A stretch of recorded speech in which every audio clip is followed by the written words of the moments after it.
बेटी, कुछ चाहिए? नहीं माँ जी, कुछ नहीं चाहिए था। वो बस ऐसे ही दिल हुआ आपके पास बैठ के बात करने का, तो इसलिए आ गई। अच्छा, ठीक। माँ जी, मुझे माफ कर दीजिए। मैंने आपको बहुत दुख दिए हैं। भगवान मुझे कभी माफ नहीं करेगा। इसकी सजा मुझे पूरी जिंदगी भुगतनी पड़ेगी। देख बहू, तू रोना तो बंद। मैं ना मानती इस अपने घर की बहू। माँ, मैं इससे शादी कर चुका हूँ। अब मैं इसे छोड़ नहीं सकता। पता ना क्या जादू कर दिया मेरे बेटे पे, जो मेरे मना करने के बाद भी तेरे से शादी कर ली इसने। माँ जी, चुप कर, मुझे कोई माजी वाजी मत कहियो। मैं तेरी कोई माजी वाजी नहीं लगती।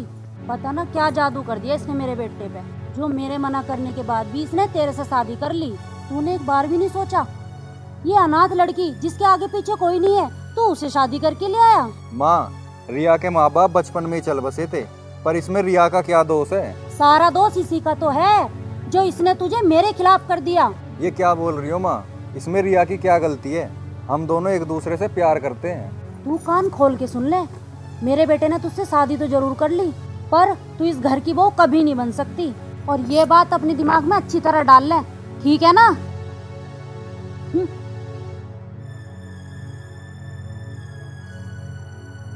रिया, तुम ना माँ की बात का बुरा मत मानना। माँ दिल की बुरी नहीं है, बस जुबान की थोड़ी कड़वी है, इस वजह से थोड़ी चिड़चिड़ी रहती हैं। आप टेंशन ना लो। मैं हर कोशिश करूंगी उन्हें मनाने की। मैं उन्हें अपनी माँ बना के ही रहूंगी और उन्हें मुझे खुशी खुशी अपनाना होगा। ठीक है। माँ जी, चाय। तुझे बोला था ना मुझे माजी मत बोलना। तो आप ही बता दो ना, मैं आपको क्या बोलूं। तू मुझे कुछ भी मत बोल, जा और जाकर अपना काम कर। पहले चाय तो पी लो आप। हाँ हाँ ठीक है।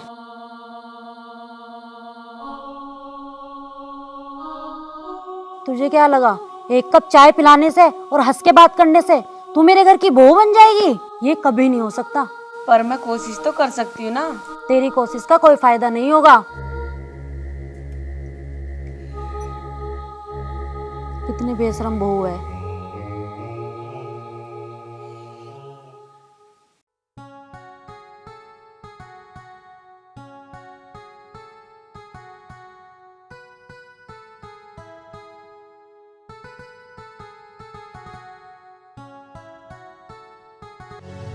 कोई भी काम टाइम से नहीं हो सकता तेरे पे, होगा भी कैसे? माँ बाप होते तो कुछ सिखाते भी।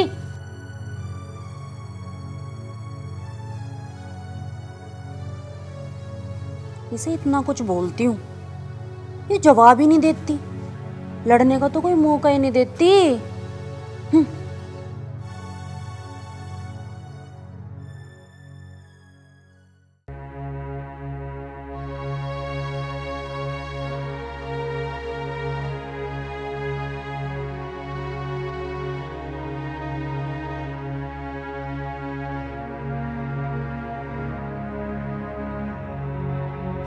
रिया, मुझे लगता है मैंने तुम्हें इस घर में ला के बहुत बड़ी गलती कर दी है। अभी अभी तो हमारी शादी हुई है और अभी से तुम्हें कितना कुछ सुनने को मिल रहा है। यार, सब मेरी ही गलती है। मेरी वजह से तुम्हें कितना कुछ सुनने को मिलता है। नहीं नहीं विक्की, ऐसी कोई बात नहीं है। आपने तो मुझे नाथ को एक घर दिया है, एक परिवार दिया है और एक माँ दी है। और मैं ना बहुत खुश हूँ आपने मुझे ये सब चीजें दी। रिया, यार तुम किस मिट्टी की बनी हो? इतना कुछ सुनकर भी कैसे खुश रह लेती हो? हे भगवान, तो जल्दी मेरी रिया और मेरी माँ को एक कर दे।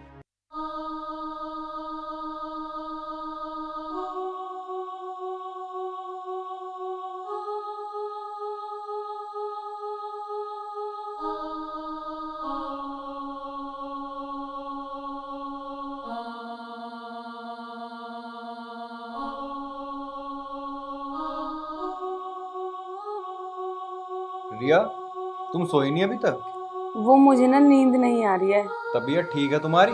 हाँ जी, बिल्कुल ठीक है। कोई बात हुई है क्या?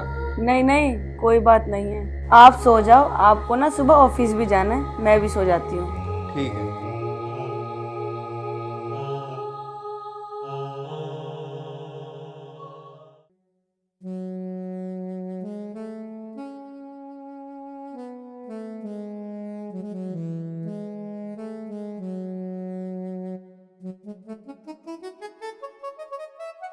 विक्की, विक्की उठो, 8 बज गए। आज तो मैं भी लेट हो गई, घर का सारा काम करना है, जल्दी उठ जाओ।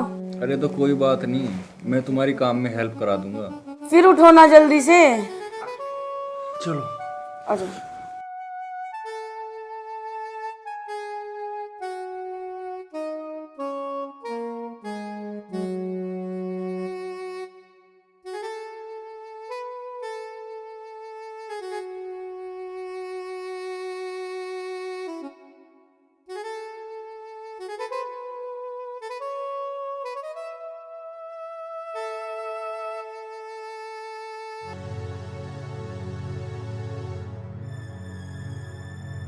ओहो, आज तो उल्टी गंगा बह रही है। पति से काम करवाया जा रहा है। महारानी टाइम से सो के उठेगी जब ना करेगी काम।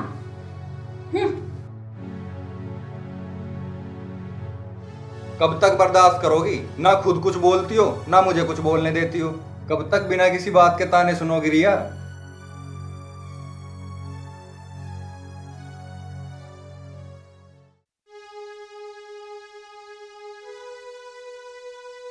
विक्की, आपको पता है मैं ना बचपन से ही माँ के प्यार के लिए तरसी हूँ, और अब जब मुझे माँ मिल गई है तो मैं बहुत खुश हूँ। भले ही ये हमेशा मुझे डांटती रहे, पर मुझे ना इनकी बातों का बुरा नहीं लगता।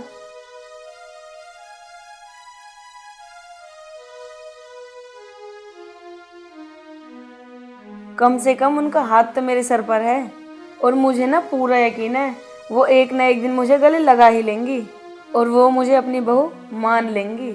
बहू मान लेंगी? अरे वो तुम्हें अपना दुश्मन मानती हैं। ये बात अपने दिमाग से निकाल दो कि वो तुम्हें अपनाएंगी।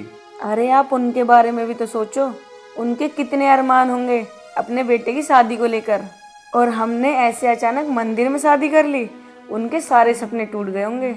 उन्होंने भी तो क्या क्या सोचा होगा कि अपने पसंद की बहू लाएंगी, और वो कौन आई? एक अनाथ। प्लीज़ विक्की, ये एक बेटी की परीक्षा है, और मुझे इस परीक्षा को पास करके अपनी माँ को पाना ही होगा। ये लड़की कितनी इज्जत करती है मेरी, कितना प्यार करती है मुझसे, और मैं इसकी इतनी बेइज्जती करती हूँ। ये बेचारी सब कुछ सहती है सिर्फ इसलिए कि मैं इसे गले लगा लूँ।